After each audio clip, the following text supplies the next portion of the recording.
국민의힘 윤석열 대선 후보는 충북 단양에 있는 구인사에서 상월 원각 대조사 탄신 110주년 봉축 법회 참석을 끝으로 2박 3일 동안의 TK 충북 지역 순회 일정을 마무리했습니다. 법회 참석을 마치고 나온 윤 후보가 현장에서 기자들과 질의응답도 진행했다고 하던데요. 직접 듣고 오겠습니다. 지난 10월 대충 대종사 열반 28기 추모 달의 법회에 참석했습니다. 지난번에 와서 왜 진작 찾아뵙지 못했나 하는 아쉬움이 있었는데 2021년을 보내는 마지막 날에 다시 찾아뵙게 되었습니다. 종정이신 도영스님과 총무원장 문덕스님의 이민년 신년 법어와 같이 상생과 화합의 지혜를 발휘하여 국민 통합의 정치를 펼치겠습니다. 천태종을 중창하신 상월 원각 대조사께서는 애국불교, 생활불교, 대중불교라는 새로운 불교 운동을 전개하셨습니다. 대조사께서 추구하신 불교의 모습과 정신을 담는 3대 지표로 중생의 부재를 실천하셨고 낮에는 일을 하고 밤에는 참선 수행을 하는 주경야선의 중풍을 세우셨습니다. 대조사전에 국태민안이라고 쓰여있고 대조사님께서 나라의 미래와 번영을 기원하셨습니다. 자비롭고 거룩한 대조사님의 가르침이 불자들은 물론이고 많은 분들의 마음속에 영원히 자리할 것으로 생각합니다. 감사합니다.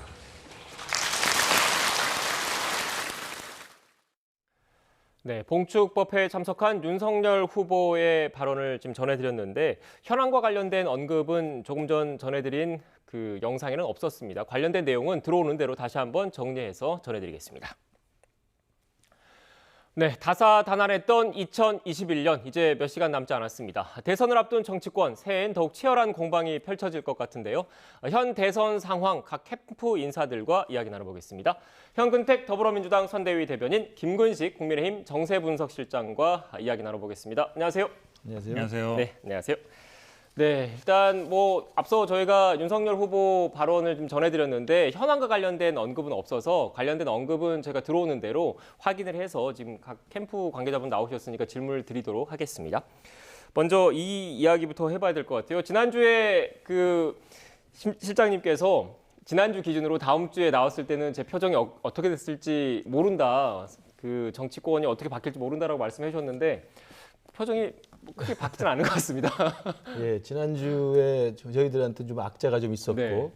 또 이번 주에는 좀 저희도 웃는 얼굴로 좀 나왔으면 좋겠는데 네. 이번 주에도 뭐 여전히 저희들은 더 반성하고 더 고쳐나가고 더 분발해야 되는 그런 분위기인 것 같아서 네. 지난주에서 제가 표정이 별로 안 좋아 보이는 걸 좀 이해해 주십시오. 반면에 좀 대변인 같은 경우에는 표정이 좀 더 밝아지신 것 같아요. 네. 뭐 선거 국면이라는 게요, 뭐 일희일비 할 수 없습니다. 지금 지지율이 뭐 계속하는 것도 아니고 네. 선거 많이 남았습니다. 2달 더 남았거든요. 끝까지 최선 다하겠습니다. 네, 알겠습니다. 일단 표정에 담긴 현재 여야의 상황을 좀 간략하게 좀 여쭤봤고 국민의힘 그 얘기부터 좀 해봐야 될 것 같아요. 그 지금 김종인 위원장과 이준석 대표가 오늘 점심 같이 먹는 거죠? 네, 지금 여의도의 한 음식점에서 오찬 회담을 하는 것으로 알고 있습니다. 네. 지금 극적인 반전을 기대할 수 있는 겁니까?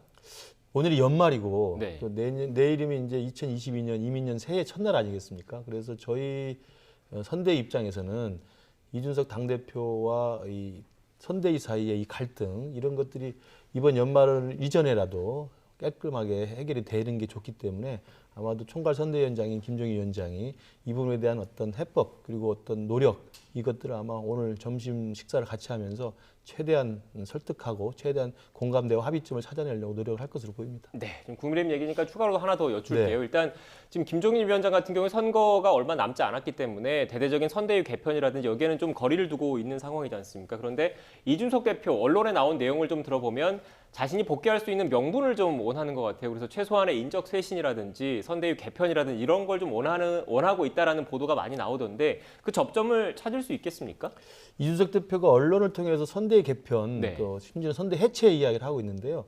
그건 제가 볼 때 겉으로 드러난 그런 요구라고 생각합니다. 네. 실제 이준석 대표가 돌아올 수 있는 저는 그 관건은 조직의 해체나 뭐 조직의 개편이라기보다는 이건 이제 사실은 김종인 위원장이나 후보도 그 부분은 지금은 안 된다라고 이야기를 하고 있고 실제로 총괄상황본부 중심으로 운영을 효율적이고 단일한 리더십을 하고 있기 때문에 그 요구 조건보다는 사실은 선거 전략에 대한 저는 변화를 이준석 대표는 요구하고 있는 것으로 저는 해석을 합니다. 네. 그러니까 이준석 대표는 젊은 층 2030 그리고 중도층 수도권 중심의 선거 전략을 더욱더 많이 또 거기에 핵심적인 역량을 투입해야 된다는 이야기를 하고 있는 것 같고 이준석 대표가 볼 때는 지금 선대위 전체나 후보 입장에서는 그러한 선거 전략에 대한 동의가 좀 미흡하지 않느냐 이런 문제 제기여서 오늘 오찬회 등에서도 아마 선대위 개편이나 재편보다는 앞으로 남은 기간 동안 선거 전략을 어디에 포커스를 맞춰가지고 어디에 집중할 것이냐를 놓고 논의를 할 것 같고 그것에 대한 후보 측과 이준석 대표와의 어떤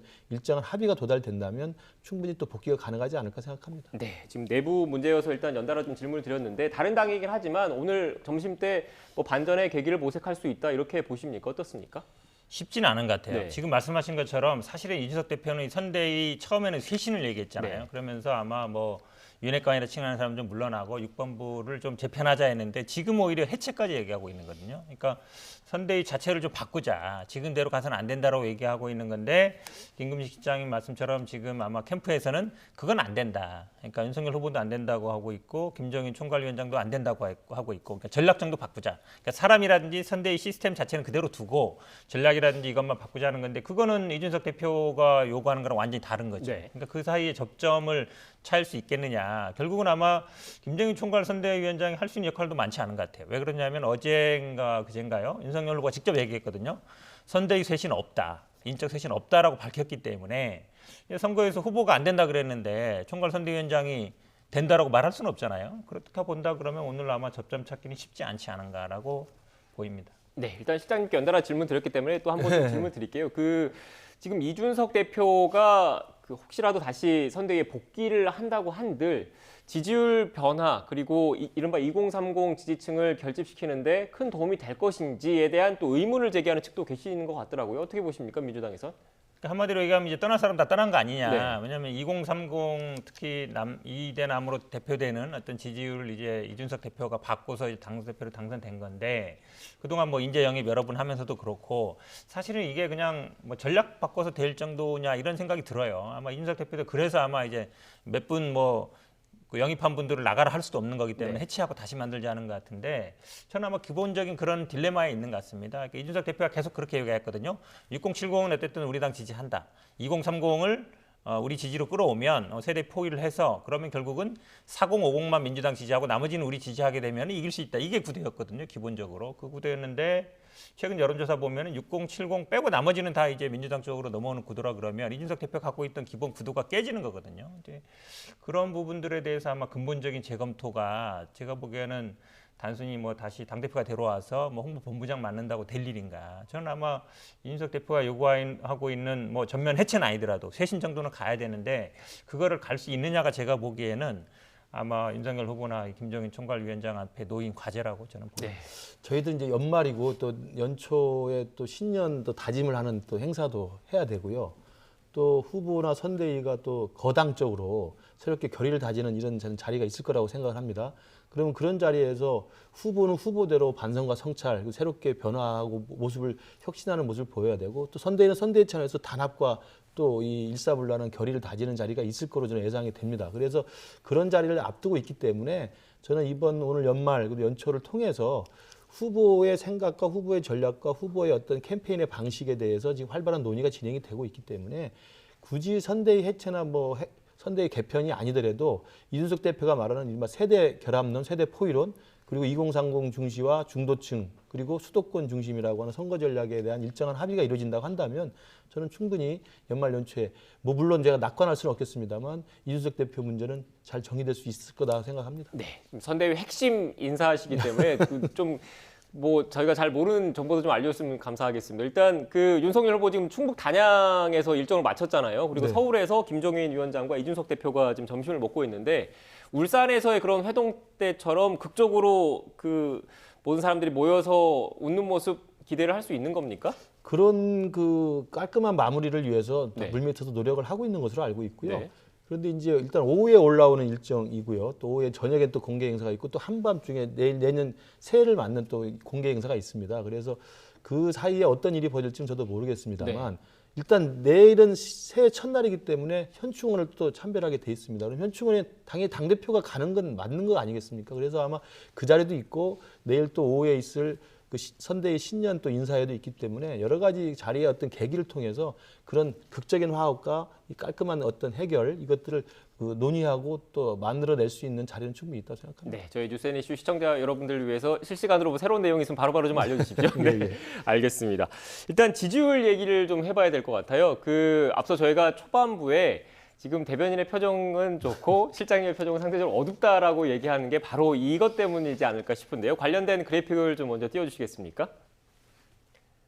네, MBS 여론조사 결과입니다. 물론 다른 여론조사 결과에 따라서 수치가 조금씩 차이 나는 부분도 있긴 한데 지금 보시는 것처럼 전반적으로 여론조사 추이를 보면 이재명 후보는 좀 상승세를 보이는 듯한 모습을 보이고 있고 윤석열 후보는 보합 내지 약세를 보이는 모습을 좀 보이고 있거든요. 어떻게 평가하십니까? 그렇죠. 사실은 이제 여론조사 뭐 방법에 따라서 그러니까 네. 전화 면접 조사냐 아니면 뭐 ARS냐에 따라가 달랐는데 지금 이 MBS 같은 경우에는 전화 면접 조사했거든요. 네. 그동안도 뭐 전화 면접 조사가 저희들이 조금 잘 나왔던 건 맞습니다. ARS는 조금 잘 나왔는데 유의미한 건 이제 그 격차가 이제 두 자릿수로 벌어졌다라는 게 굉장히 큰 의미가 있습니다. 그러니까 그동안 계속 어찌 보면 뭐 접점이었고 이랬지만 물론 뭐 지금 그렇다고 해서 저희들이 기본적으로 목표로 갖고 있는 40%는 못 넘은 건 맞지만 그래도 조금 저희들은 상승하고 있고 그러니까 단순히 이제 상대방이 실수해서 우리가 단순히 뭐 지지율이 더 격차가 벌어진 게 아니라 저희도 조금 올라가고 있거든요. 그런 면에서 본다 그러면 사실은 이제 40% 넘는 게 1차적인 목표인데 그 선에는 거의 다다르지 않았는가라고 보고 있고 지금 뭐 윤석열 후보 측에서는 뭐 특별히 사실 득점할 만한 요소들이 거의 없어요. 선대위도 그렇고 뭐 내부 외환이라 볼 수 있죠. 그렇게 본다 그러면 그런 게 아마 여론에 반영되고 있는 걸로 보입니다. 네, 어떻게 보십니까? 뭐 저희들이 지지율이 정체되고 빠지고 있는 건 분명한 추세인 것 같습니다. 그래서 그 더욱더 분발해야 되고 이게 도대체 왜 빠지고 있는가에 대한 활발한 분석들을 하고 있고요. 대부분은 이제 그 원인들을 알고 있습니다. 대표적인 게 정권 교체 찬성률하고 윤석열 후보 개인 후보 지지율 사이에 격차가 여전히 남아 있는 것이고 그렇다고 한다면 윤석열 후보가 정권 교체의 필요성 때문에 지지해 주는 분이 있지만 정권 교체에 찬성하는 분 중에서도 윤석열 후보에 대해 선뜻 지지를 하지 못하는 부분이 있기 때문에 그 간극을 어떻게 채우느냐의 문제인 것 같고요. 그것들을 위해서 이제 내년 신년이기 때문에 새롭게 이 발을 좀 동여매고 새롭게 출발을 해서 전략도 새롭게 노색을 할 생각이고요. 다행인 것은 저희들 제가 지난주 이번 주 계속 표정이 안 좋습니다만 다행인 것은 다음 주 표정이 그나마 좀 낫길 바라는데 말씀하신 것처럼 이재명 후보의 지지율이 조금 올라가는 듯합니다만 아직까지는 보합세입니다. 그러니까 우리 윤석열 후보의 지지율이 빠지고 있는 것이지 이 빠져나간 지지층들이 지금 지지를 처리하고 중도층이나 아니면 무당층으로 남아 있는 것이지 이게 이재명 후보에게 가지는 않고 있습니다. 그렇기 때문에 지지를 처리하고 지금 계속 관망하고 있는 이 떨어져 나가는 지지층을 어떻게 신속하게 빠른 시일 내에 다시 우리에게 신뢰를 가지고 돌아올 수 있게 하는가 이게 좀 관건이라 생각합니다. 네. 일단 저희가 앞서 윤석열 후보 봉축법회 관련된 화면을 좀 보여드렸는데 현안과 관련된 질의응답 화면도 좀 들어온 것 같습니다. 어떤 이야기들을 했는지 좀 듣고 나서 대담을 이어가겠습니다.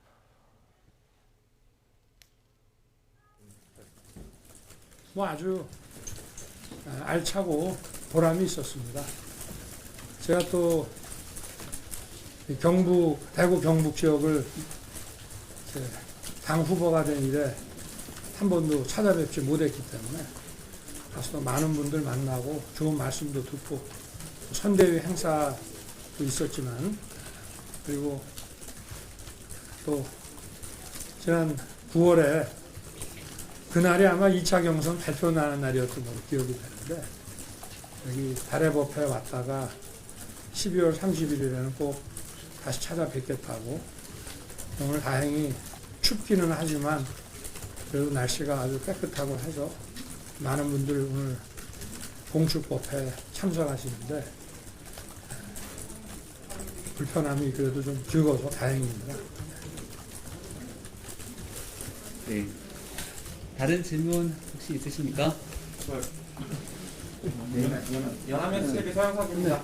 그 시청자분들한테 송년 인사 좀 대신해 주시겠어요? 그다음 무슨 소원 비셨는지 오늘 궁금합니다. 그래요. 지난 한 해도 우리가 코로나와 또 경제적 어려움 때문에 우리 국민 여러분 정말 힘 많이 드셨을 텐데 하여튼 새해에는 좀 코로나도 싹 물러가고 또 좀 새로운 또 질서와 또 이런 국민 화합으로 우리 모든 분들이 좀 기쁜 마음으로 좀 많은 행복을 누릴 수 있었으면 합니다. 오늘 새해 복 많이 받으십시오. 오늘 법대 찬석 소감도 한마디.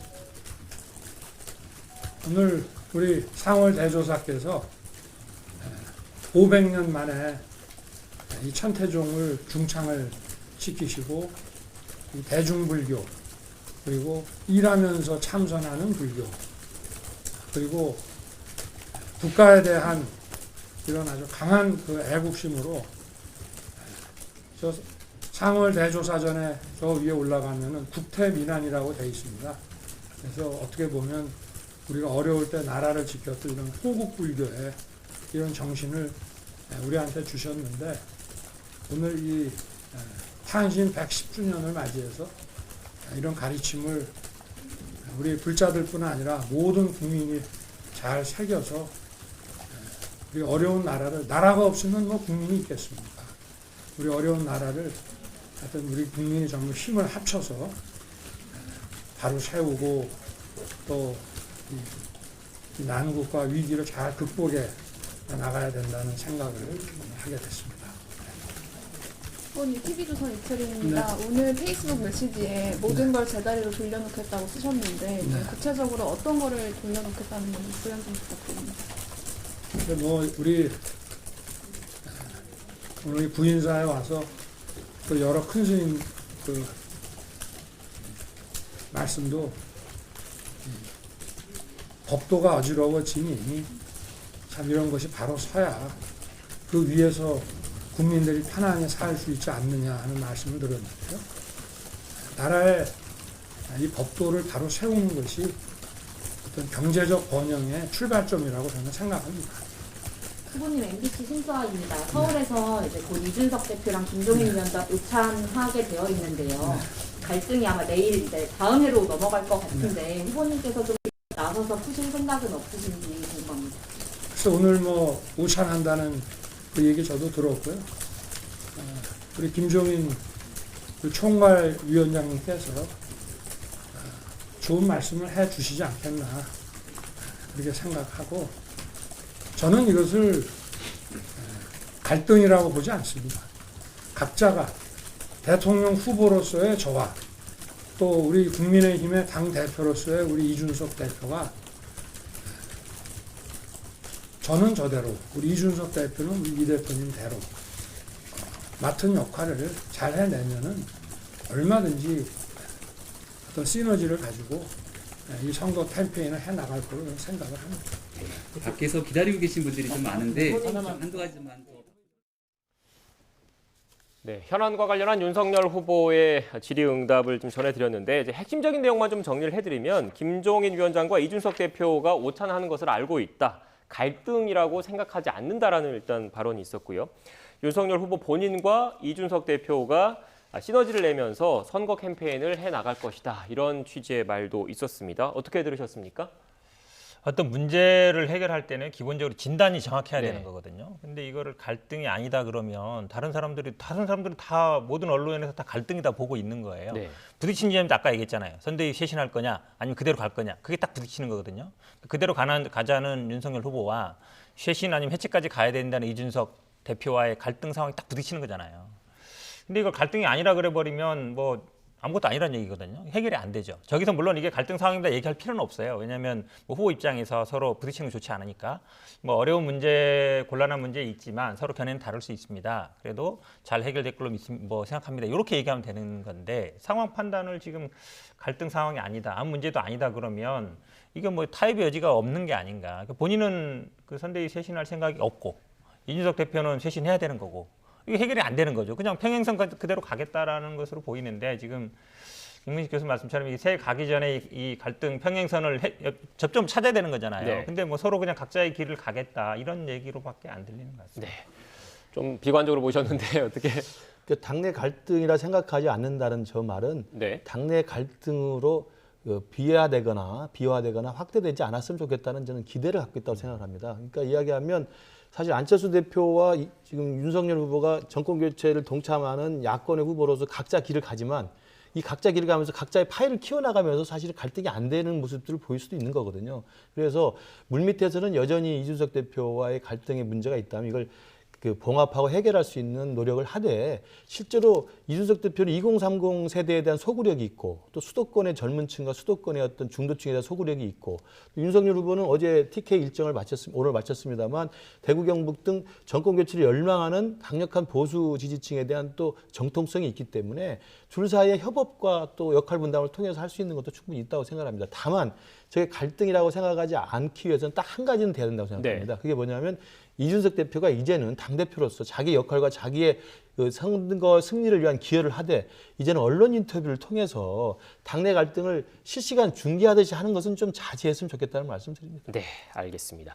일단 실장님께서 자연스럽게 안철수 후보를 얘기를 해서 안철수 후보 얘기를 좀 해봐야 될 것 같습니다. 최근 안철수 후보 지지율이 뭐 여론조사 기관마다 기관마다 차이가 좀 있긴 한데 좀 이렇게 상승하는 모습을 보이는 여론조사 결과도 좀 나오고 있더라고요. 그래서 일각에서는 특히 민주당 송영길 대표가 잇따라 좀 러브콜을 좀 보내고 있는 듯한 모습도 좀 있습니다. 저희가 윤석열 후보 국민의힘 쪽 녹취를 연달아 들었기 때문에 지금은 민주당 쪽 송영길 대표 녹취를 좀 듣고 대담 이어가겠습니다. 정치라는 것은 연합을 하는 거잖아요. 부족하면. 예. 이 우리나라 같은 대통령제 하에서 이긴 사람이 모든 걸 갖고 진 사람은 완전히 자신이 아무리 좋은 아이디어가 있어도 배제돼 버리면 국가적으로 손실이잖아요. 근데 저는 이제 정치공학적 접근이 아니라 안철수 후보가 제기하는 과학기술 발전에 대한 아젠다는 중요하다고 봐요. 그래서 우리 이재명 후보도 과학기술 부총리제 신설 공약을 했습니다. 아, 그 안철수 후보 염두에 두고 하신 거예요? 염두에 둔다기보다도 과학기술 발전에 대한 관심을. 네, 대변인 단도직입적으로 여쭤볼게요. 네. 송영길 대표의 저런 제안, 실제로 그 단일화에 대한 생각이 있어서 그런 겁니까? 아니면 이른바 야권 단일화에 대한 이간책, 갈라치기라고 봐야 되는 겁니까? 실제로 정치라는 건 뭐 가능성이 있는 거니까요. 네. 그리고 저희 당 같은 경우에는 대권, 당권이 분리돼 있거든요. 그러니까 지금 국민의힘처럼 뭐 당 무소권을 갖고서 당을 다 하는 게 아니기 때문에 당대표는 그대로 가는 겁니다. 네. 그러다 보니까 당대표 역할은 아무래도 뭐 여러 가지 가능성을 염두에 둘 수밖에 없는 것 같은데 아마 송영길 대표 생각은 뭐 직접 물어보진 않았습니다만 이럴 네. 것 같습니다. 이게 결국은 예전에도 보면은 야권 단일화 논의가 될 것이고 그럼 지금은 이제 5명이 나왔지만 4자 구조, 3자 구도, 1대1 구도까지 갈 수 있다. 그렇다 그러면 우리도 당연히 준비를 해야 되는 거 아닌가. 그 염두에 두는 것 같고요. 지금 아마 논란이 되고 있는 뭐 과학기술 부총리 뭐 갈 수도 있죠. 저는 뭐 좋은 제안이라고 보는데 사실은 안철수 대표 입장에서도 지금 정치를 한 지 10년이 넘었습니다만 제도권으로 들어온 적은 없거든요. 계속 밖에만 있어서 뭔가 그래도 이분이 4차 산업혁명 시대에 어쨌든 이재명 후보도 4차 산업혁명을 계속 얘기하고 있잖아요. 뭐 바뀌어야 된다고 얘기하고 있어서 정치권에 이 정도 전문적인 식견을 갖고 있는 사람은 없거든요. 저는 뭐 송영길 대표 입장에서는 말씀처럼 단순히 뭐 윤석열 후보 측에서는 지금 단일화의 단자도 안 나오고 있잖아요. 네. 예, 그런데 저희들은 단일화보다는 뭐 연정이라든지 아니면 연합정부라든지 그런 얘기들이 계속 나오는 거는 저는 그냥 뭐 빈말은 아니다 생각은 하고 있는데 이게 과연 그럼 당대표 의견을 떠나서 그다음에 이제 후보가 직접 그 얘기를 할 거냐 그것까지는 제가 보기에 아직 확정되지는 않은 것 같고요. 네. 아마 여러 가지 아이디어 중에 나오는 아닌 것 같습니다. 네, 빈말은 아니다라는 취지의 설명을 해주셨는데 지금 안철수 후보의 측근으로 지금 뭐 알려진 김민정 교수 같은 경우에는 국민의힘 선대위 지금 네. 중책을 좀 맡고 있지 않습니까?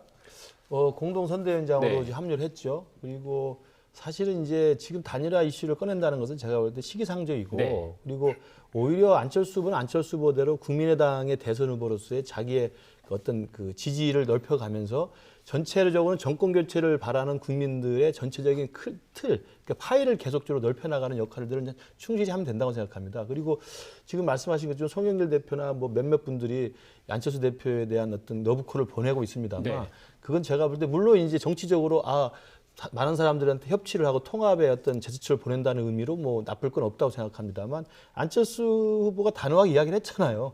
판을 뒤집는 정략적 접근을 반대한다. 정권 교체에 우리 새로운 우리는 역사를 쓰겠다 이런 식으로 이야기를 하고 그 정권 교체 자체에 대한 근본 원칙을 가지고 지금 대선 후보로서 활동을 하고 있기 때문에 정권 연장을 지금 의도하고 있는 민주당 측의 제안은 저는 무조건 안 되는 것을 기본 원칙으로 삼고 있다고 생각합니다. 다만 안철수 후보의 이 존재감이 최근에 와서 조금 올라가는 상승세여서 향후에 이 전체 정권 교체를 바라는 국민들의 파이가 커지고 있다는 점에서 긍정적으로 보고요.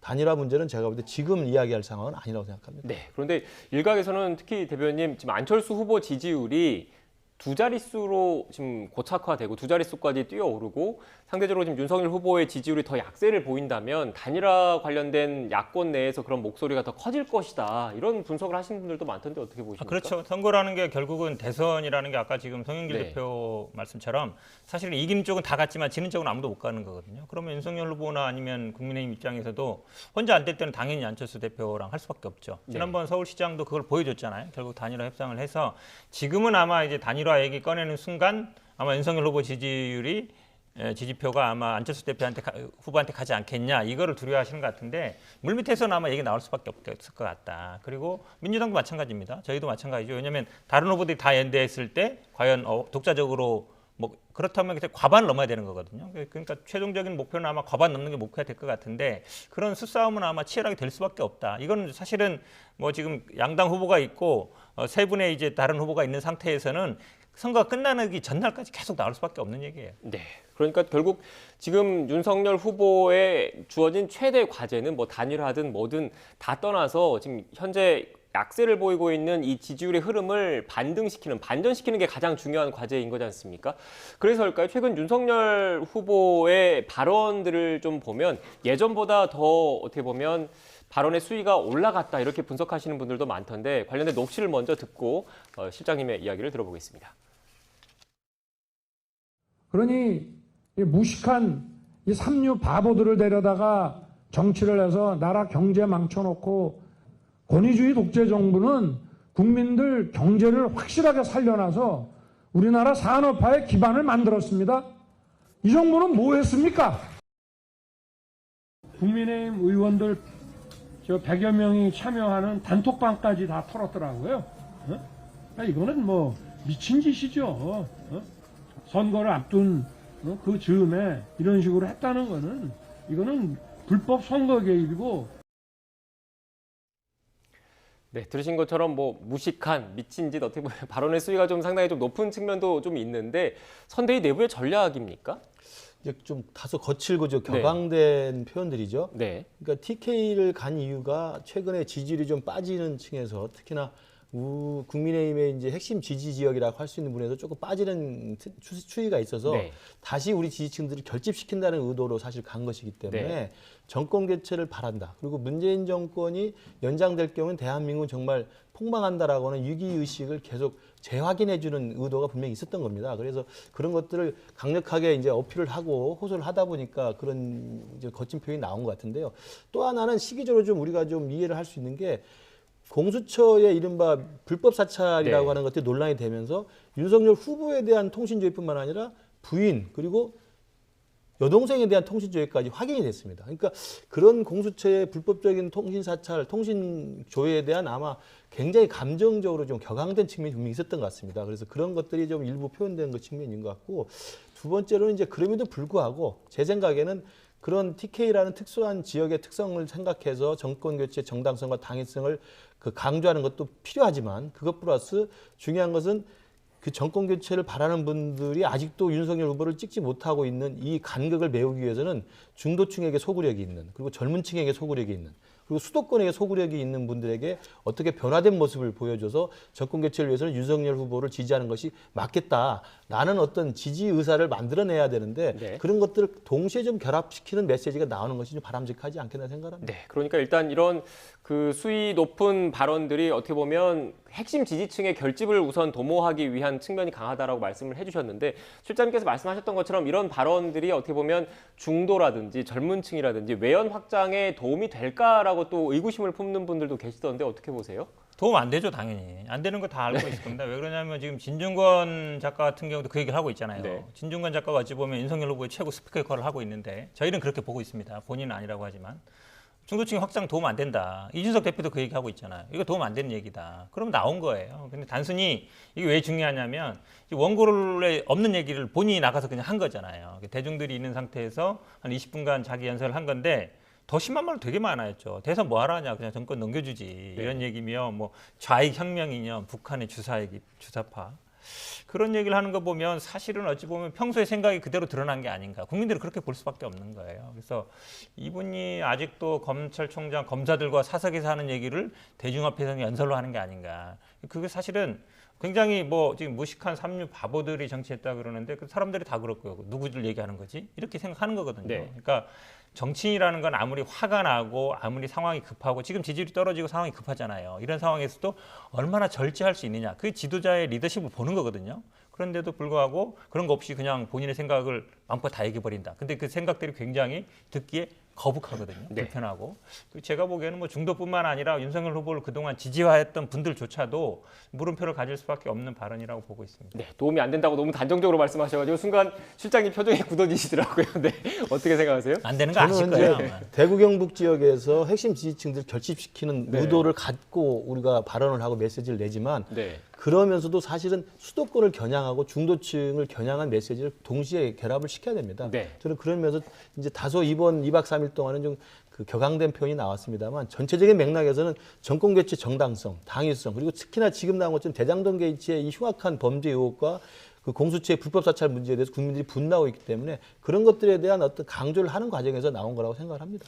우리 교수님 예전엔 쓴소리를 잘하셨는데 이런 말 하면 안 됩니다. 이거 말 자중해야 됩니다. 이렇게 말씀을 하셔야지 그걸 그렇게 말씀하시면 안 되는 거 선회권이 아니에요? 되면은 네. 우리가 일이 되게 만들어야 됩니다. 네. 제3자 입장에서 우리가 평론할 시기가 아니기 그 때문에 조언을 절 해야죠. 이런 얘기는 자중해야 됩니다. 이렇게 얘기하죠. 그 전에는 계속 그렇게 조언을 하시더니 갑자기 좀 아니십니다. 알겠습니다. 일단 어떻게 보니까 오늘 그 주제 그 대화 흐름 전체적으로 전반적으로 좀 실장님이 약간 수세적인 입장에서 계속 말씀을 하신 것 같아서 공수처 얘기해 볼게요. 공수처 지금 국민의힘 입장에서 이거 지금 사찰 아니냐 이렇게까지 좀 주장을 하고 있습니다. 어떻게 보십니까? 어제 이제 법사위를 소집을 네. 해서 김진호 공수처장 나와서 열띤 공방을 벌였습니다만 지금 공수처장 이야기는 이게 법에 근거한 것이다라고 이야기를 하면서 사찰이 아니라고 이야기하는데요. 잘 생각해 보십시오. 제가 80년대 대학을 다녔습니다만 학교 앞에 교문 앞에서 불신 검문을 수도 없이 당합니다. 그냥 시위에 우려가 있다는 이유만으로 불신 검문을 당하는 겁니다. 그러나 그것도 경찰관의 직무집행법에 따라서 자기들은 근거해서 한다고 그래요. 그러나 그것이 무작위로 반복해서 하면 그건 범죄가 되고 그건 직권의 오남용이 되고 그게 인권 탄압이 되는 겁니다. 그래서 저는 똑같은 논리라고 생각을 해요. 물론 수사기관이 수사를 하기 위해서는 그 수사 범죄를 수사하기 위해서 관련된 사람들의 어떤 통신 기록을 보다 보면 범죄 피의자 사실과 관련된 패턴이 보이거나 그 시기가 아주 맞거나 아주 눈에 들리는 사람이 있으면 통신 조회를 할 수가 있습니다. 그래서 검찰도 수백만 건 하는 거예요. 왜냐하면 범죄 혐의자들이 수백만 명이니까. 그러나 지금 공수처는 20몇 개밖에 안 되는 건에 대해서 수백 명을 다 털고 있지 않습니까? 이것은 어제도 공수처장이 나와서 인정을 했습니다. 이게 과잉인 건 인정하겠다. 과잉이 반복되면요, 그게 불법이 되는 겁니다. 사찰이라는 게 그런 겁니다. 왜 고발사주 관련돼서 한다고 하면서 고발사주는 작년 4월에 있었던 일인데 금년 6월, 7월에 있는 국민의 국회의원들 수십 명을 텁니까? 그것도 기자들 왜 털고 단톡방을 왜 털고 심지어는 학회에 있는 물까지 텁니까? 이것은 제가 볼 때 공수처가 너무나 쉽게 주관적으로 임의적으로 자기 권한을 남용하고 있다고 생각합니다. 네, 제가 이 부분에서 일단 사실관계는 좀 정리를 하고 좀 질문을 드려야 될 것 같은데 일단 그 영장이 필요 없는 통신 자료가 있는 거고 또 법원에 영장이 필요한 통신 사실 확인 자료가 있는 겁니다. 그런데 이 통신 사실 확인 자료에는 그 착발신 내용, 통화 내역이 들어가 있는 거고 영장이 필요 없는 통신 자료는 개인 신상 정보가 들어가 있는데 지금 이제 그 실장님께서 문제 제기하는 거는 이 통신 자료, 영장이 필요 없는 이 신상 자료를 과도하게 야당 의원들을 많이 들여다본 것 아니냐 이런 주장을 하고 계시는데 상대적으로 이에 대해서 이제 그 공수처 입장에서는 법을 어긴 건 아니다. 적법한 절차를 진행을 했는데 이렇게 많이 그 통신 자료를 들여다봤다는 논란에 대해서는 유감을 표명을 했다라는 점 참고로 말씀을 드리고요. 어떻게 생각하십니까? 이제 결국 말씀하신 것처럼 이제 영장 필요한 건 통신비밀보호법에 네. 있고요. 영장 필요 없는 게 전기통신사업법입니다. 이게 84년에 제정이 되는데 사실 그동안 논란이 굉장히 많았습니다. 20대 국회 때도 이거 개정하자 그랬는데 이제 국민의힘에서 반대했는데 여야 입장 바뀔 때마다 서로 이제 공수가 바뀌고 있습니다. 어제도 나온 것처럼 윤석열 총장이 1년 반 동안에 조회한 게 282만 건. 아마 이게 통지도 제대로 잘 안 해줘요. 영장에 의한 경우에는 통지를 해주게 돼 있거든요. 근데 그 통지도 한 반밖에 안 하는데 이거는 거의 통지를 안 하기 때문에 본인이 가서 물어봐야 되는 경우인데 282만 건이면 웬만한 사람 다 들어있는 거겠죠. 그렇게 본다 그러면 이 법 자체를 제가 보기에 좀 개정할 필요가 있다. 개인적으로 그렇게 보고요. 네. 사실은 이게 내가 하면 수사고 남이 하면 사찰이냐 그건 아니거든요. 그런데 지금 말씀처럼 이게 왜 그러면 윤석열 후보 같은 경우에는 피의자가 돼 있었잖아요. 고발 사주의 피의자거든요. 그리고 이 당시에 뭐 우리 공소장 유출이라든지 이런 것들에 사실은 이제 전화를 한 사람들인데 유출이 어떻게 됐느냐 이게 결국은 뭐 기자들 통해서 지금 뭐 채널 A 그 폭로 사건도 그렇고 기자들하고 연결이 된 겁니다 많이. 그러다 보니까 그렇게 된 건데 저도 사실은 그 사후적으로라도 통제할 필요는 있다고 봅니다. 네. 전혀 지금 통제가 안 되고 있기 때문에 지금 검찰뿐만 아니라 경찰이 수사하거든요. 그러니까 전국에 다 하고 있는 건데 이게 전혀 이제 무방비 상태로 있는 거라서 어떤 식으로든 이걸 좀 제한할 필요는 있다 그렇게 보는데 사실 이제 윤석열 후보 얘기처럼 대선 국면에 하필이면 뭐 선거 경선될 때 그건 아니다. 네. 왜냐하면 지금 자꾸 왜 야당만 하고 야당은 안 했냐 그랬는데 사실은 윤석열 후보 고발당한 게 많아요. 공수처에. 사건이 되게 많잖아요. 이것만 있는 게 아니잖아요. 뭐 사찰 문제도 있고 여러 가지 문제 있기 때문에 그런 차원이라서 수사 중에 어떤 일환이었다라고 보는 게 맞는 것 같습니다. 네, 그런데 또 일각에서는 이런 지적을 할 수 있을 것 같아요. 특히 국민의힘 입장에서는 지적을 할 수 있는 게 뭐 이런 통신자료 그 가입자 정보를 들여다보는 것 외에 지금 이른바 황제조사 논란과 관련해서 그 기사를 썼던 취재기자들의 통신 내역을 보고 지금 그 내역을 좀 파악을 했다는 게 지금 확인이 되고 있지 않습니까? 그래서 지금 한쪽에서는 이렇게 들여다보는 것 자체가 취재원을 파악하는 언론 자유를 위축시키는 그런 그 행위가 될 수 있는데 여기에 대해서는 명확하게 지금 해명을 못 하고 있는 것 아니냐 이런 지적도 나오고 있던데 어떻게 보십니까? 그 부분이죠. 그러니까 네. 뭐 전기통신법에 의해서 법률에 근거해서 한다고는 이야기하지만 네. 제가 말씀드렸지 않습니까? 그게 과하고 그것이 반복되면 그게 바로 불법이 되는 겁니다. 직권남용이 그런 거거든요. 지금 말씀하신 것처럼 고발사주 사건은 범죄 행위라고 적시된 게 지난해 4월 1일입니다. 네. 그러면 1년간을 털더라도 금년 4월까지만 통신자료에서 조회를 해볼 수가 있는 그것도 무작위로 거기에 나온 사람 모든 번호를 통신자료로 조회하는 그런 수사 기법은 없습니다. 그 반복되는 패턴, 전화번호가 그 범죄 혐의자와 관련돼서 얼짱한 범죄 혐의가 특정할 수 있는 내용들만 찾아서 몇 건을 하는 수 있는 거예요.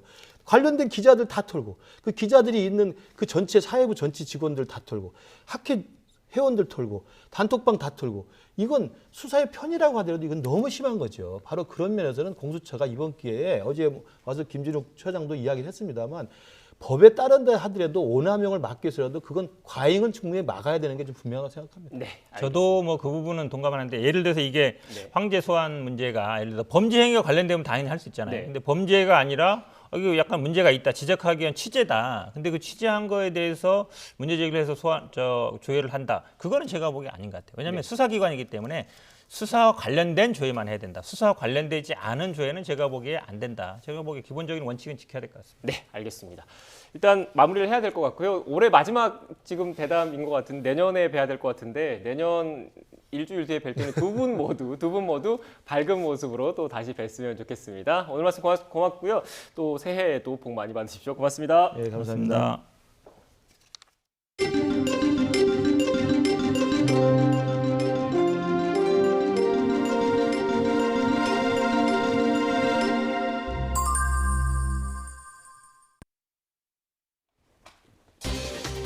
정부가 현행 거리두기 조치를 2주 연장하고 청소년 방역 패스는 3월부터 적용하되 한 달간 계도 기간을 주기로 했습니다.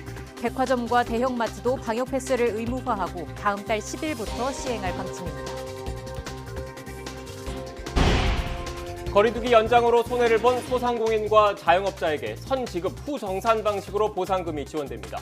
정부는 내년 1분기에 약 55만 명을 대상으로 500만 원을 지급하고 보상액이 확정되면 정산할 예정입니다.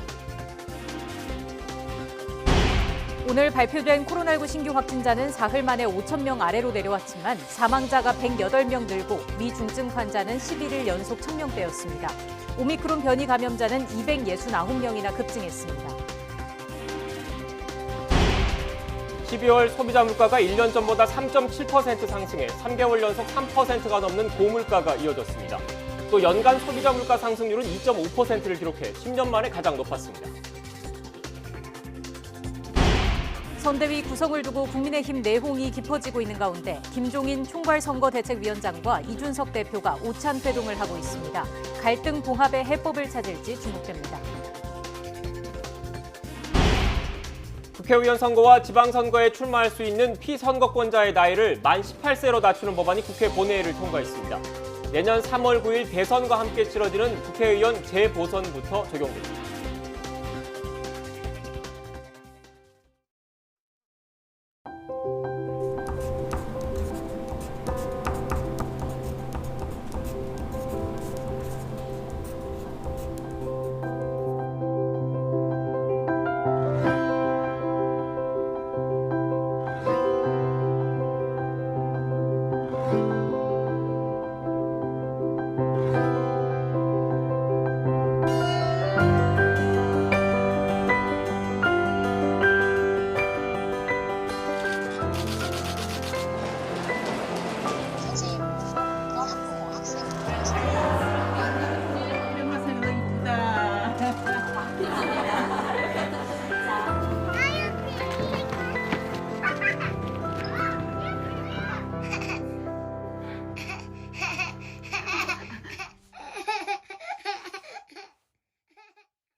오늘 0시 기준 코로나19 신규 확진자는 4,875명으로 전날보다 162명 줄면서 사흘 만에 5,000명 아래로 떨어졌습니다. 위중증 환자는 전날보다 89명 감소하며 1,056명으로 줄었지만 11일 연속 1,000명대를 이어갔습니다. 숨진 환자는 하루 새 108명 추가돼 누적 5,563명입니다. 수도권에서만 신규 환자가 3,382명이 나와 국내 발생의 71.1%를 차지했습니다. 코로나19 확산세가 다소 주춤한 데다 정부가 추가로 병상을 확보하면서 중환자 병상 가동률이 전반적으로 떨어졌습니다. 중앙사고수습본부 집계를 보면 어제 오후 5시 기준 수도권 중환자 전담 병상 가동률은 하루 전보다 0.8%포인트 떨어져 68%를 기록했습니다. 지역별로 보면 서울 중환자 병상 가동률은 71.2%, 경기는 62.9%, 인천은 81.5%에 달했습니다. 전국의 중환자 병상 가동률도 66.5%로 전날보다 0.9%포인트 떨어졌습니다. 정부가 사적 모임 인원을 4명으로 제한하고 식당과 카페의 영업시간을 오후 9시까지로 하는 지금의 사회적 거리 두기를 2주 더 연장하기로 했습니다. 또 백화점과 대형마트의 방역 패스를 의무화해 방역 관리를 강화하고 청소년 방역 패스는 새 학기가 시작되는 3월부터 적용하겠다고 발표했습니다. 김부겸 국무총리의 코로나19 중앙재난안전대책본부 회의 발언 직접 들어보시겠습니다.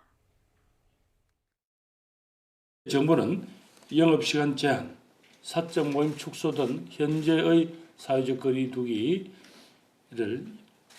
2주간 더 연장하고자 합니다. 많은 사람들로 붐비는 백화점과 대형마트에 대해서는 방역 패스를 의무화하여 방역 관리를 한층 더 강화하겠습니다. 논란이 되었던 청소년 방역 패스는 새 학기가 시작되는 3월 1일부터 적용하되 한 달간 계도 기간을 두기로 하겠습니다. 이번 거리두기 연장 조치로 우리 공동체는 2주간 더 일상과 생활을 조금씩 양보한 채 방역에 집중해야 할 것 같습니다. 앞으로 2주 동안 시민의식을 조금만 더 발휘해 주신다면, 그래서 방역 상황이 안정된다면 방역 조치 완화를 적극 검토하도록 하다는 말씀을 드립니다. 정부가 코로나19로 어려움을 겪는 소상공인들에게 손실보상금을 먼저 지급하고 나중에 정산하기로 했습니다. 55만 개 업체를 대상으로 500만 원씩 지원합니다. 취재기자 연결합니다. 이강진 기자. 네, 경제부입니다. 네, 지급 방식을 놓고 고심했는데 결국 선지급으로 결정했군요. 네, 그동안 선지급 후정산 방식의 난색을 보였던 정부가 자영업자들의 강한 요구를 따르기로 했습니다. 정부는 오늘 오전 중앙재난안전대책본부 회의에서 손실보상 선지급 금융 프로그램을 신설한다고 밝혔습니다. 일정 금액을 대출 방식으로 먼저 지급하고 나중에 보상액이 확정되면 정산하는 방식입니다. 신청 대상은 소기업과 소상공인 55만 곳입니다. 지난 3분기에 신속 보상을 받은 70만 곳 가운데 이번 달 영업시간 제한 조치 영향을 받은 곳들입니다. 올해 4분기에 발생하고 있는 손실과 내년 1분기에 입을 것으로 예상되는 손실에 대해 250만 원씩 모두 500만 원을 먼저 지급하는 겁니다. 신용 등급 같은 별도 심사 없이 대상 여부만 확인되면 바로 입금되도록 했습니다. 다음 달 말 설 연휴 전에 지원받을 수 있도록 한다는 게 정부 계획입니다. 연말 대목을 포기한 채 인건비와 임대료까지 부담해야 하는 자영업자들이 얼마나 위급한 상황인지를 반영하겠다는 의지입니다. 이와 별도로 방역지원금 100만 원은 이번 주 월요일부터 신청이 시작됐는데 어제까지 나흘 만에 65만 곳에 지급됐습니다. 전체 320만 가운데 1차 신속 지급 대상이 70만 곳이니까 사실상 대부분 받은 겁니다. 여행, 숙박업 등 영업시간 제한을 받지 않은 나머지 업종엔 다음 달 6일부터 2차 지급을 시작해 중순까지는 지원을 완료하기로 했습니다. 지금까지 경제부에서 YTN 이강진입니다. 미국 보건당국이 화이자의 코로나19 백신 추가 접종 간격을 현행 6개월에서 5개월 단축을 추진하고 있습니다. 추가 접종 자격도 12세에서 15세 청소년까지로 확대할 계획입니다. 워싱턴 강태욱 특파원의 보도입니다. 현재 2회차 접종을 한 지 6개월 뒤 맞게 돼 있는 화이자의 추가 접종 시기가 5개월로 단축될 계획이라고 뉴욕타임스가 보도했습니다. 대상은 성인이나 청소년 모두입니다. 또 화이자 백신의 추가 접종 자격도 12세에서 15세 청소년까지로 확대할 계획이라고 전했습니다. 식품의약국 FDA가 다음 주인 내년 초에 승인할 예정이라는 겁니다. 여기에 면역 체계가 형성되지 않은 5에서 11세 어린이에 대해서도 추가 접종이 승인될 예정입니다. 이 같은 조치는 오미크론에 대응하기 위해서 백신 접종의 속도를 올리려는 바이든 정부의 의지에 따른 것입니다. 앞서 지난 21일 바이든 대통령은 오미크론 확산과 관련한 대국민 연설을 통해 이 같은 입장을 분명히 했습니다. If you're not fully vaccinated, you have good reason to be concerned. You're at a high risk of getting sick. And if you get sick, you're likely to spread it to others, including friends and family. 보건당국의 이 같은 움직임은 오미크론 급증에 따른 감염자 폭증 때문입니다. 뉴욕타임스는 29일 기준 일주일 하루 평균 신규 확진자를 30만여 명으로 집계했습니다. 2주 전보다 153% 뛰었습니다. 이처럼 미국의 코로나19 감염자는 연일 사상 최고치를 기록하고 있습니다. 추가 접종 시기를 앞당기고 대상을 확대해 백신 접종의 속도를 올리려는 보건당국의 움직임도 빨라지고 있습니다. 워싱턴에서 YTN 강태욱입니다. 화이자의 코로나19 백신을 접종한 5세에서 11세 어린이의 부작용이 대부분 경미한 수준이었다는 미국 보건당국의 분석 결과가 나왔습니다. 미 질병통제예방센터 CDC는 화이자 백신을 맞은 5세에서 11세 어린이 3만 명의 사례를 조사한 결과 전체 부작용 신고의 97.6%는 심각하지 않은 문제였다고 진단했습니다. 그러나 부작용 사례 중 심근염이 11건 있었는데 7명은 바로 회복했고 4명은 회복 중이었다고 CDC는 전했습니다. 코로나19 확산 방지를 위해서 해넘이와 해돋이 명소 곳곳이 폐쇄됩니다. 환경부와 국립공원공단은 오늘부터 모레까지 전국 21개 국립공원 탐방로를 전면 통제한다고 밝혔습니다. 통제 시간은 오늘 오후 3시부터 새해 첫날인 내일 오전 7시까지, 내일 오후 3시부터 모레 오전 7시까지로 두 차례입니다. 같은 시간 국립공원 직영주차장 28곳도 이용이 금지됩니다. 서울시는 코로나19 확산 방지를 위해서 올해도 보신각 제아예종 타종식을 현장 행사 없이 온라인 방식으로 진행합니다. 이에 따라 매년 12월 31일 새해를 알리는 제아의 종소리를 2년 연속 직접 듣기는 힘들게 됐습니다. 온라인 타종식은 오늘 밤 11시 30분부터 서울시 유튜브와 페이스북을 통해 공개됩니다. 12월 소비자 물가가 1년 전보다 3.7% 상승해서 3개월 연속 3%가 넘는 고물가가 이어졌습니다. 또 연간 소비자 물가 상승률은 2.5%를 기록해 10년 만에 가장 높았습니다. 통계청이 발표한 소비자 물가 동향 자료를 보면 12월 소비자 물가 지수는 104.04로 전년 같은 달 대비 3.7% 올랐습니다.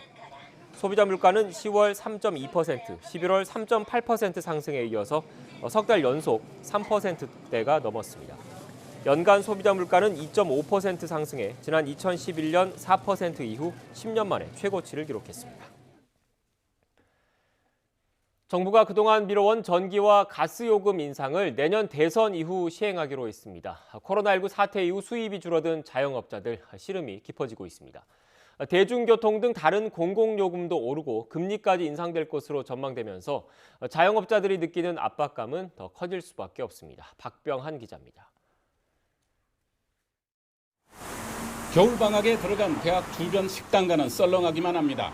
코로나19 사태 2년을 겪으면서 최악의 상황을 버티고 있는 자영업자들. 엎친 데 덮친 격으로 내년 4월 전기와 가스요금 인상이 예고되면서 주름살이 더 늘었습니다. 지금 내는 것도 한 달씩 늦축돼서 내고 있어요, 지금. 그런 상황인데 또 올린다면 말이 안 되는 거죠. 정부는 그동안 동결했던 전기료를 내년 4월과 10월에 걸쳐 10.6%를, 가스요금은 5월, 7월, 10월 3번에 걸쳐 16% 정도를 올리기로 했습니다. 요금 인상으로 4인 가구 평균 전기요금은 월 1,950원, 가스료는 4,600원이 오를 것으로 보입니다. 전기와 가스를 많이 쓰는 자영업자들의 체감도는 더 클 수밖에 없습니다. 지금 한 50만 원 정도 나오는데 연료비랑 그 전기세랑 다른 것도 또 오를 거 아니에요. 다른 물가도. 그럼 다 오르니까 뭐 더 힘들어지는 거죠, 뭐. 이런 우려는 현실이 될 가능성이 큽니다. 철도 요금과 고속도로 통행료 인상이 논의되고 있고 지자체 관할인 대중교통과 상하수도, 종량제 봉투 요금도 인상 압력이 거세기 때문입니다. 정부는 물가 상승을 억제하기 위해 내년에 기준금리를 2-3번 더 올릴 전망인데 이렇게 되면 빚 부담까지 커지게 됩니다. 물가 상승세는 전 방위적으로 모든 품목에서 나타나고 있기 때문에 유동성 회수를 위한 기준금리 인상은 불가피한 면이 있다고 생각되고요. 다만 기준금리 인상을 급하게 하는 경우에는 경기 상황을 크게 악화시킬 수 있는 위험 요인이 되기 때문에 천천히 해나가는 것이 필요하다고 생각되고요. 오미크론 확산세가 꺾이지 않은 상황에서 돈 나갈 일이 더 많아지게 되면서 새해를 앞둔 자영업자들의 관심은 깊어만 가고 있습니다. YTN 박병헌입니다. 설 민생 안정 대책이 다음 주 중에 나올 예정입니다. 정부는 오늘 물가 관계 차관 회의를 통해 1월 첫째 주에 설 민생 안정 대책을 발표하겠다고 밝혔습니다. 정부는 장바구니 물가 부담을 고려해 16대 성수품은 앞선 명절 때보다 일주일 빠른 설 3주 전부터 공급을 늘리고 농축수산물은 품목별로 안정 방안을 마련하기로 했습니다.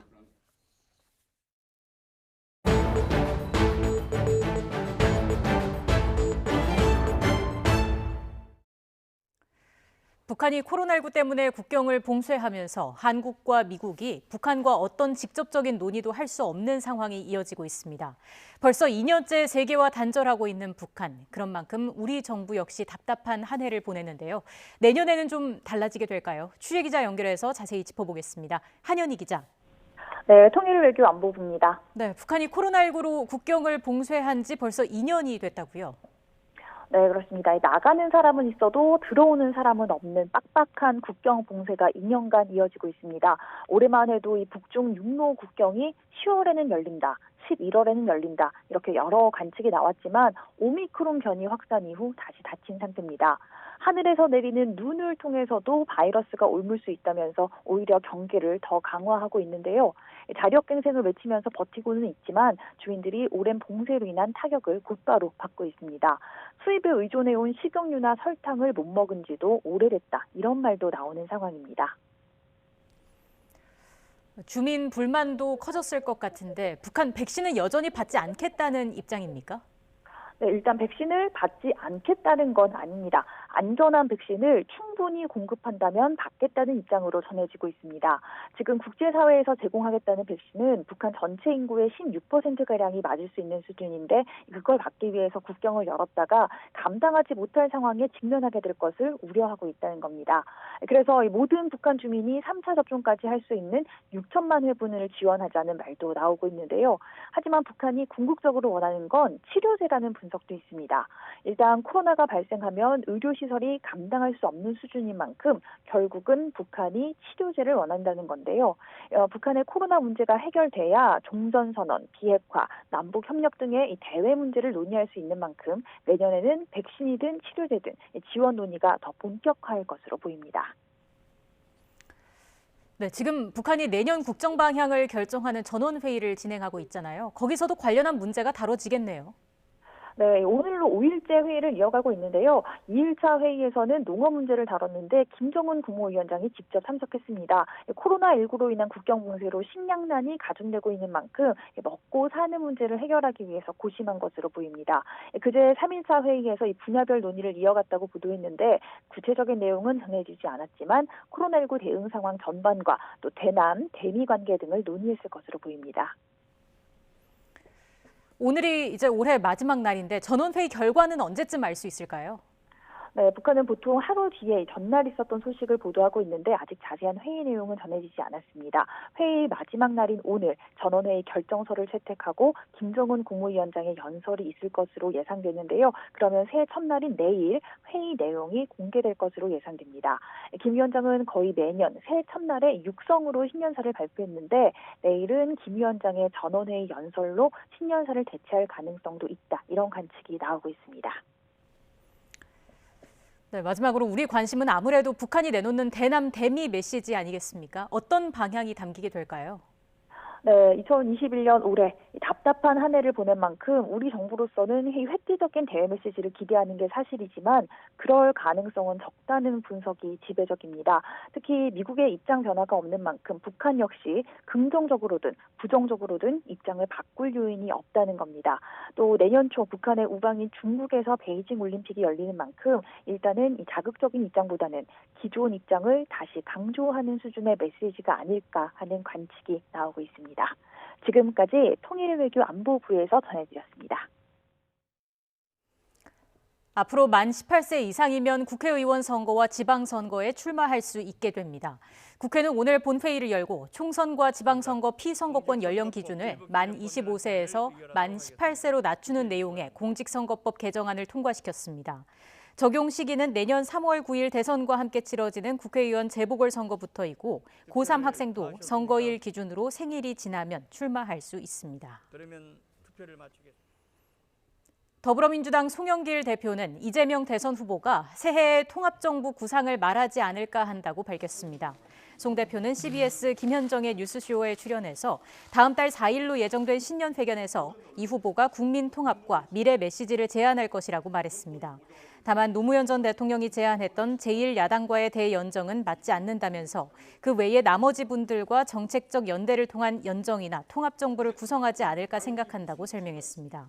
이와 함께 송 대표는 국민의당 안철수 후보를 향해 정치라는 건 연합하는 것이라며 단독의 힘으로 집권할 수 있으면 모르겠지만 쉽지 않지 않느냐며 재차 연대의 메시지를 보냈습니다. 국민의힘 이준석 대표는 윤석열 후보 선대위를 매머드에 비유하며 정상이 아니고 정신을 못 차리고 있다고 직격했습니다.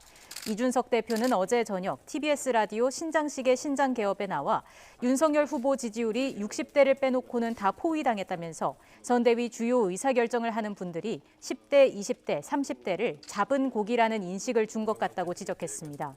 그러면서 이제 매머드를 타고 다니면 큰일 나고 말을 새로 뽑아오든지 개썰매를 끌고 오든지 다른 걸 타야 한다며 선대위 쇄신론을 거듭 주장했습니다.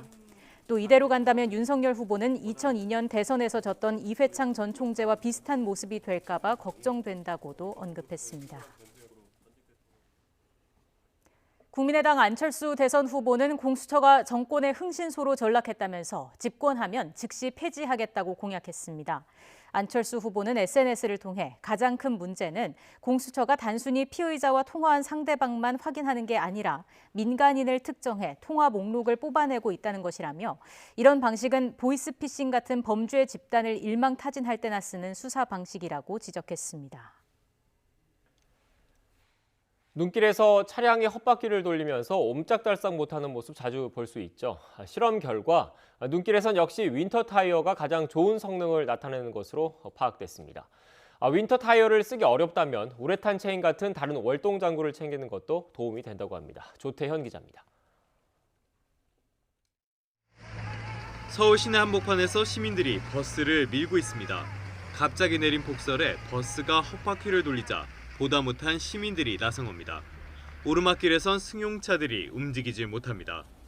미흡한 제설 작업이 문제였지만 월동 장구를 챙기지 않은 것도 원인이었습니다. 그렇다면 월동 장구의 성능은 얼마나 될까? 먼저 제동 실험을 해봤습니다. 주행 중에 브레이크를 밟았더니 사계절 타이어를 쓴 차량의 제동거리는 평균 22m가 넘었습니다. 반면 윈터 타이어를 장착했을 땐 19m였습니다. 우레탄 체인과 스프레이 체인도 효과가 있었지만 스프레이 체인의 경우 제동을 하면 할수록 효과는 빠르게 줄었습니다. 경사로를 오를 때나 코너링 과정에서도 윈터 타이어를 썼을 때 훨씬 안정적인 모습을 보였습니다. 운전자들께서도 눈길 운전 시에는 스노우 타이어 또는 우레탄 체인 등 최소한의 월동 장구를 갖추고 운행해 주시기 바랍니다. 윈터 타이어가 눈길에선 압도적인 성능을 보이지만 비싼 데다 사용자가 직접 장착하기 어렵다는 건 단점으로 꼽힙니다. 한국도로공사는 겨울철엔 우레탄 체인이나 스프레이 체인이라도 챙겨둬야 만일의 사태에 대비할 수 있다고 강조했습니다. YTN 주태현입니다. 라임 자산운용 펀드 자금 264억 원을 불법으로 끌어들여서 부당 이득을 챙긴 혐의를 받고 있는 미디어 기업 관계자들이 재판에 넘겨졌습니다. 서울 남부지방검찰청은 자본시장법 위반 혐의 등으로 50대 A씨와 B씨를 구속 기소했습니다. 이들은 지난 2019년 5월 C씨가 운영하는 미디어 기업의 부실 문제를 해결하기 위해 정상적인 기업 간 거래인 것처럼 속이고 라임 펀드 자금을 끌어들여 264억 원 상당의 부당 이득을 취한 혐의를 받고 있습니다. 의정부 을지대병원 신규 간호사가 태움 피해를 호소하다가 극단적 선택으로 숨진 사건을 수사해온 경찰이 선배 간호사의 폭행과 모욕 정황을 확인해서 기소 의견으로 검찰에 넘기기로 했습니다. 경기 북부경찰청은 가해자로 지목된 선배 간호사 A씨에게 폭행과 모욕 혐의를 적용해서 다음 달 4일 검찰에 송치할 예정이라고 밝혔습니다. 유족 고소로 수사에 나선 경찰은 B씨 사망 전 석 달 분량의 CCTV를 확인한 결과 A씨가 멱살을 잡는 등 폭행한 사실이 확인됐다고 설명했습니다. 또 SNS나 동료 간호사의 증언을 토대로 가해자가 B씨를 모욕한 사실도 확인했다고 덧붙였습니다. 갓 태어난 영아를 숨지게 한 뒤 의류수거함에 벌인 혐의로 20대 친모가 검찰에 넘겨졌습니다.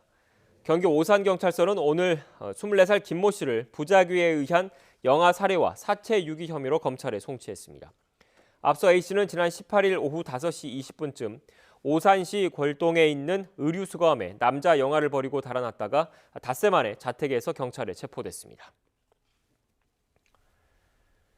김명수 대법원장이 새해에는 영상재판을 더 활성화하고 전문 법관 제도를 도입하는 등 충실하고 신속한 재판이 이루어지도록 최선을 다하겠다고 말했습니다. 김 대법원장의 신년사 직접 들어보시겠습니다.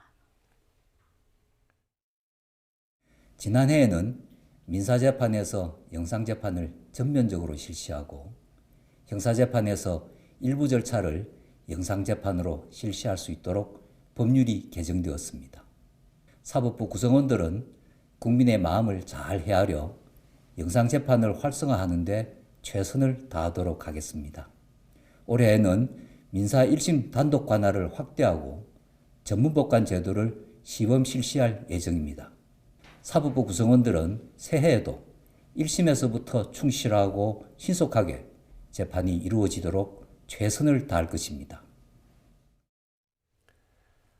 2년 연속 코로나19로 움츠러든 연말입니다. 한파까지 겹치면서 쓸쓸함과 외로움을 느끼시는 분들도 많을 텐데요. 올해도 연말을 맞아 소중한 이웃과 온기를 나누려는 손길은 잇따르고 있습니다. 엄윤주 기자가 직접 다녀왔습니다. 코끝이 시린 12월의 어느 날, 교회 앞이 인파로 북적입니다. 색색의 조끼를 입고 토시와 장갑을 끼며 중무장한 사람들. 연말을 앞두고 연탄 나누기 봉사활동에 참여하는 자원봉사자 150명이 모였습니다.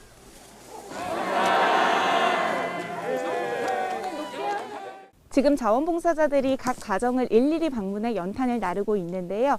하루 동안 이곳 일대 가구 40여 가구에 연탄 8,000장이 쌓일 예정입니다. 행여나 깨질세라 조심 또 조심. 아이들도 고사리 같은 손으로 연탄 배달에 힘을 보탭니다. 뿌듯하고 기분도 좋고 그랬어요. 2개씩 나를 때 좀 힘들었어요. 저희가 드린 연탄으로 따뜻한 겨울 보내세요. 연탄을 한가득 쌓은 지게를 지고 가파른 오르막길도 오릅니다. 연탄 하나에 3.65kg. 어깨를 짓누르는 묵직한 무게에 숨이 턱끝까지 차오르지만 어느새 가득 찬 연탄 창고를 보니 절로 뿌듯해집니다. 나이가 들면 들수록 좀 많이 몸이 힘들긴 한데 뭔가 더 힘이 났던 시간이었던 것 같아요. 이렇게 저도 모르는 뭔가 사랑의 힘인가? 네. 깜짝 선물에 어르신들도 고마운 마음뿐입니다. 연탄이 한 서너 장밖에 없는데 밤에 저녁에 몇 분이고 혹시나 연탄 차 왔나 하고 마침 이렇게 오셔서 너무 반갑습니다. 그래서 정말 구주가 오신 것 같으네요. 정말 기쁘게 생각했어요. 왜냐하면 남편이 뇌졸중으로 오랫동안 누워있다 보니까 연탄을 거의 1년 360일 떼다시피 하는데 좀 부족했어요. 500여 가구가 모여 사는 쪽방촌에도 간만에 활기가 돕니다. 추운 겨울을 따뜻하게 해줄 전기장판과 속옷, 레이까지 방한용품 무료 나눔 행사가 열렸습니다. 자, 우리 아이씨는 뭐요? 속옷 팬티 좀 내줘. 연말이면 외로움과 쓸쓸함이 더욱 커지는 주민들에게 이런 나눔은 진한 감동으로 다가옵니다. 따뜻하게 고맙게 보내줘. 이런 거 없으면 못 살잖아. 주니까 얼마나 감사해. 여기 있는 사람들 거의 대부분 집에 혼자 있거든요. 기분 좋죠. 네, 감사하고요. 그러니까 여기 있는 사람들은 진짜 양말 한 쪽이라도 주면 고마운 거예요. 저희 입장에서는. 2년째 꺾이지 않는 코로나19 감염 사태로 모두가 움츠러드는 연말. 그래도 함께하는 나눔을 실천하는 이들 덕에 곳곳에선 훈풍이 돌고 있습니다. 따뜻한 연말 보내세요. YTN 엄윤주입니다. 올해 마지막 날인 오늘 매서운 세미탄파가 찾아왔습니다. 한낮인 지금도 볼에 닿는 공기가 마치 얼음장처럼 차가운데요. 현재 서울 기온은 영하 5.7도지만 찬바람 때문에 체감 온도는 영하 11도 선에 머물고 있습니다. 새해 첫날인 내일도 강추위가 계속될 것으로 보이니까요. 이 모자나 목도리, 장갑 등으로 보온에 신경 써주셔야겠습니다. 밤사이에는 찬 공기가 밀려오면서 날씨가 더 추워졌습니다. 이 중부와 남부 내륙 곳곳으로는 여전히 한파특보가 이어지고 있는데요. 한낮에도 찬바람이 불며 종일 춥겠습니다. 오늘 서울의 한낮 기온은 영하 4도, 대전은 0도, 대구는 2도 등으로 어제보다 3도에서 5도가량이 낮겠습니다. 오늘 내륙지방은 대체로 맑겠지만 대설주의보가 내려진 울릉도와 독도에는 밤까지 5cm의 눈이 더 내리겠습니다. 2021년 마지막 해넘이는 전국 대부분 지방에서 볼 수 있겠는데요. 가장 먼저 볼 수 있는 곳은 독도로 일몰 시각은 오후 5시 5분입니다. 서울에서는 오후 5시 23분에, 신안 가거도에서는 오후 5시 40분에 마지막 해가 저물겠습니다. 이민년 새해 첫 해돋이도 전국에서 맑은 날씨 속에 더 깨끗하게 감상할 수 있겠습니다. 서울에서는 오전 7시 47분에 새해 첫 붉은 해가 떠오르겠습니다. 지난해에 이어서 올해도 코로나 확산 우려로 해넘이와 해돋이 명소 대부분이 출입이 통제되고 있는데요. 하지만 곳곳에서 이 아쉬운 마음을 달래주려고 랜선 중계가 많이 마련됐다고 하니까요. 집에서 안전하게 즐겨보시는 게 좋겠습니다. 지금까지 YTN 신미림입니다.